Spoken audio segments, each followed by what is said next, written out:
Welcome, parents and guardians. I'm Sonia Zarnecki. I'm going to present about what parents need to know about connected learning. This is the connected learning schedule that we will be using from Thursday, August 20th to Friday, September 4th. And you'll notice that all the classes are grouped in the morning this time, which is different from how we did it last quarter.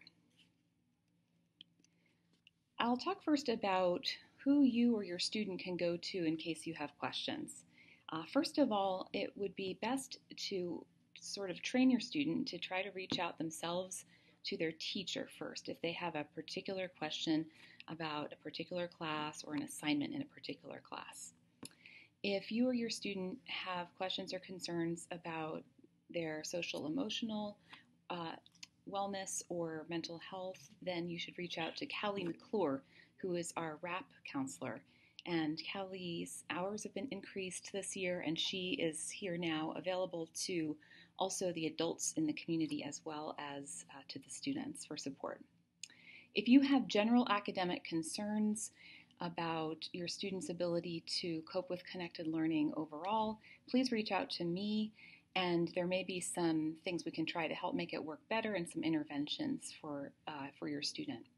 If you are having any trouble with the student's iPad, any hardware issues or Wi-Fi issues, issues with Securely, which is the internet content filter, please contact Mr. Steve Kellogg, and he will help you as best he can. And we are all best reached over email, and we will respond to you as soon as we can, but certainly within one business day.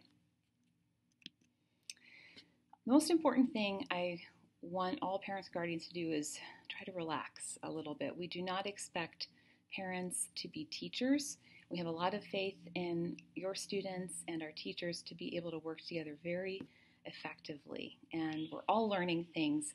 And part of what we want students to learn too is the ability to problem solve and be a little bit more autonomous and independent than they thought they could be. So, how to support your student in connected learning? Please make sure that you have read and agreed to all of the rules and expectations and policies in the community handbook. There's a lot more detail there, but here are some brief points. Please do provide a nice space at home that's conducive to learning. Students should be working at a table, not their beds. They should have clothes on. They should be in an environment that is as distraction-free as possible, and also an area where it's possible for you to check in on them once in a while. Please remind your student to check their email frequently, at least once or twice a day, as email will be the primary means teachers are using to reach students. If you can help troubleshoot minor tech issues, that's totally fine. Please also uphold the honor code and review that with your student. Your student's teachers will go over that and how it applies to each of their classes, and I have covered that in the orientation video for students in the orientation course in Schoology. And also, as I said before, please encourage your student to reach out themselves to their teacher, and there's even a video with Mrs. Barber showing students how to write a proper email to a teacher. Now, here's some don'ts for parents and guardians. Please do not post any materials from classes online. That means don't do any screen recordings, screenshots, and please don't post that on your social media. And that is to respect the privacy and the intellectual property of the teachers and also the privacy of other students who are minors, of course, in the classes. For the same reasons, please do not sit in on your students' Zoom classes. Obviously, it's not a big deal if there's family traffic in the background, but we are asking parents and guardians not to be ghostly participants or background visitors in Zoom classes. Do not do the homework with your student. That is for them to have authentic practice. And it's also very important not to overly correct their work. A question here or there is not a big deal, but it's really important for teachers to have authentic evidence of your students' mastery or struggle with particular skills and concepts.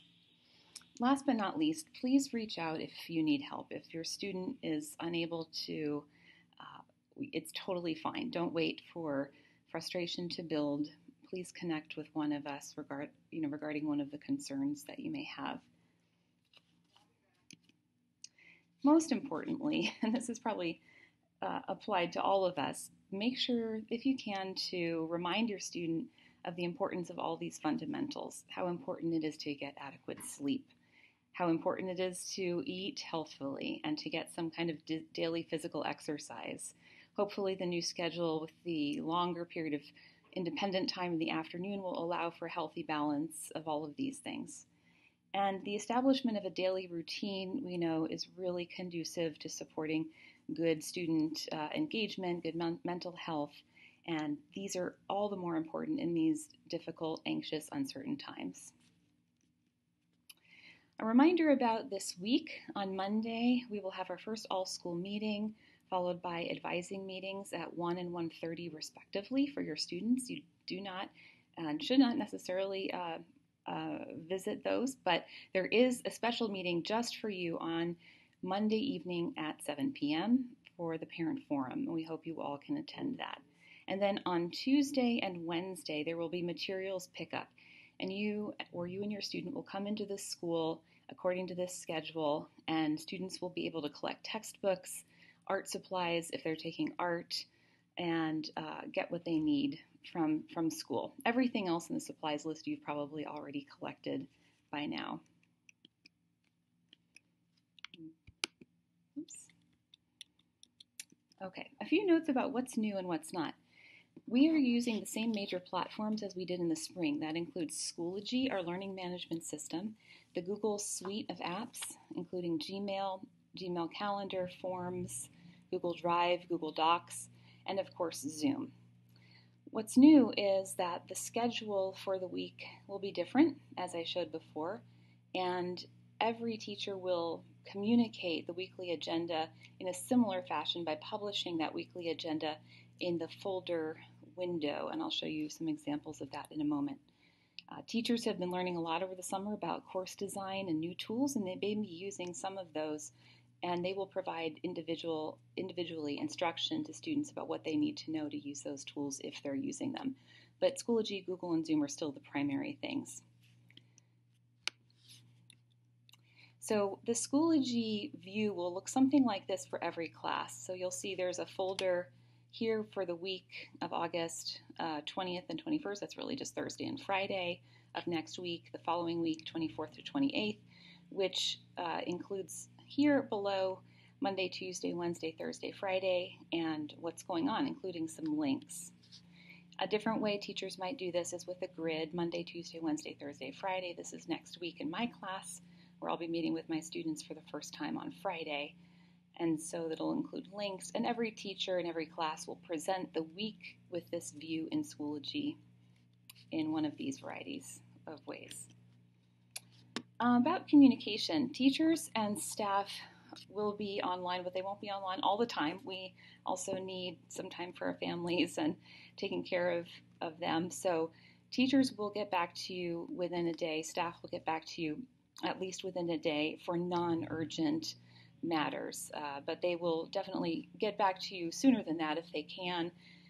But that's the expectation we've communicated to teachers, so that's what we're communicating to you. For more information about all of these practices and policies, please consult the handbook, and you can find also there the information about responsible use, other rules, etc. And I encourage all parents to explore the orientation course in Schoology, which also contains some instructional videos about how to use the various tools and even some practice assignments. So I hope that even returning students, as some of you have already done, who want a refresher, will explore those resources as well. So we can troubleshoot as much as we can before real school starts soon enough next week.